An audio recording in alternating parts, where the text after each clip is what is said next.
Okay, so this is my review of episode 5 of season 2 of Vinland Saga. Spoiler alert. Apparently, at the end of episode 4, that was King Canute. I was in error. He's looking more like a man. Of course, he was looking like a little girl for the longest. I find it interesting, as a quick aside, that you see the little slice on his cheek that was put there by on his left cheek that was put there by Thorfinn. It's interesting to me because a lot of animes people get not animes, a lot of animation people get hurt or wounded and then the swords just go away. And at least in Vinland Saga, I haven't watched a lot of anime. I'm kind of using it as a boilerplate for all anime, so I could be wrong, but it seems like they take great care to hold those scars because they have significance. Kind of like Thorfinn losing his fingers. Not Thorfinn, Thorkel losing his fingers to Thorfinn in the one battle they had, their first battle. Anyway, starts out this episode 5 starts out with Knut and his men marching, and then he's watching over his men pillaging, and he's upset by it because they're taking women and stuff, and he tells his guy, he says, cut their heads off and put them in the streets because that's forbidden, and if they're not doing what I tell them to do, then they're not my troops. And the men kind of argue him, but he's like very steadfast about it. It's interesting because you never see it happen. And, Vinland Saga usually misses no chance to show a lot of bloodshed. But it just never shows it happening. During this time, Floki comes along. You see Floki. He's now serving Canute instead of Swain, obviously. Swain's gone. And he and Canute and Floki are kind of going over the battle, what's going to happen next. And then my guy Thorkel comes up. He's enraged. He's storming through, yelling and screaming and cursing, and very, very offhandedly, Canute tells Floki, he's like, I guess it's time to tame the beast. And I might as well do it myself because you couldn't have handled it. And Floki's like, yeah, you're right. I couldn't. Thorkel comes up yelling and screaming because the war has been halted, and of course he just wants to fight all the time, And he finally warns Canute that long ago he told him, I want to see what you're going to become. This is why I'm going to serve you, because I want to see what you're going to become and what you are. He says you're still nothing but a boy. And I think it's Floki or someone else, can't remember, who was like, there's someone else. He says, you can't let him talk like that, basically. And he's like, why not? It's a valuable warning. He's very, very cerebral about everything. It's really interesting. I like the type of ruler that Canute is. He's a thinker. He doesn't act on emotion at all. He just has a measured way of thinking through everything and doing what needs to be done, which you'll see later on in this episode. They do have a flashback before this too, when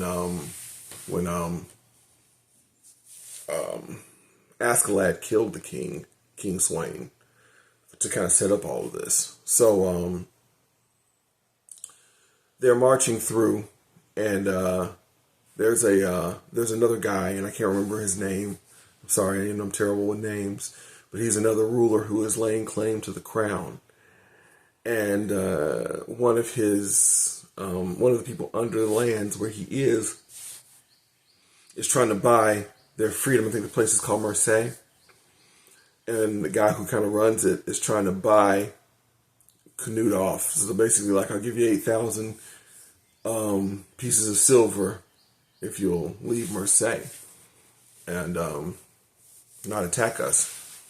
And Canute basically laughs him off. He's like, this is pathetic. I'm claiming to be the king of all this land, and you're telling me you're going to pay me to leave. He said the only way you're going to get me to leave is to kill the other guy who's claiming the throne. So the guy's like, no, I'm not going to do that. I'm not going to betray my ruler. So they go outside, and Canute has created this tower. It looks like the Burning Man thing in Texas. It's like this huge tower of wood. They light it on fire. And they're trying to figure out, and the guy's trying to figure out what's going on. It's like, why are you sending out smoke signals? They look over the horizon, and there's about a dozen of them at least burning. And Canute's like, I want you to paint a picture in your mind. I can do this to Marseille. I will burn this place to the ground if you don't kill this guy, this other ruler who is laying claim to my throne. And the guy freaks out. He's like completely freaked. So it goes on in the episode that that guy gets killed like a year later. He's killed, and they said it ended up being illness or disease that killed him. So then his son took over, and then his son and Canute kind of battled, and they didn't show any of this. It was just they were just talking about it. And then he 7 months later died by a disease. So they make the point that Canute's three rivals, his father, this other ruler, and that ruler's son, all died. And Canute is to be crowned the king of all of England. So he's played chess perfectly. He's done exactly what he needed to do to put himself in a position to win. I'm still curious about where Thorkel is going to come into play. They show him at the end because he's upset. He's drinking wine, and the guy says something about Canute becoming king, and he's like, "Don't mention Canute. It makes the wine spoil. It spoils the wine," or something. He says because Thorkel's just bloodthirsty. He just wants to fight. This episode was conspicuously absent of Thorfinn and this new guy Einar and that whole storyline. So I'm not sure how that's going to fold into all of this, but it was cool to see Canute again. It's cool to see the king he's become. It's cool to see that he has this. He was a wimpy. First of all, he was quiet, and then he was wimpy, and now he's this grown man. The other thing that's interesting about it is Raynar's still with him. His old, I can't remember the guy, Agnar, the one who raised him. Agnar's brother, Raynar, I think his name is still with him. And of course, they showed Raynar to be a traitor. Askeladd used that, but still he was a traitor. And yet he's still with Canute, so it's going to be interesting to see how that goes. So there's a lot going on. This episode was kind of, I think, honestly, it was kind of dry for me. It wasn't a lot going on that was exciting. Partially because Thorfinn is kind of like, to me, the guy in the Vinland Saga. So missing him was kind of weird. And Canute is interesting, but dry. It was cool seeing Thorkel again, because Thorkel is anything but dry. So, but I guess he's still either serving Canute or being neutral. So we'll see. One fun part was when Thorkel came after Canute, he was being held back by like 4 or 5 men. And I remember thinking to myself, stop. 4 or 5 men are holding back Thorkel? I don't think so.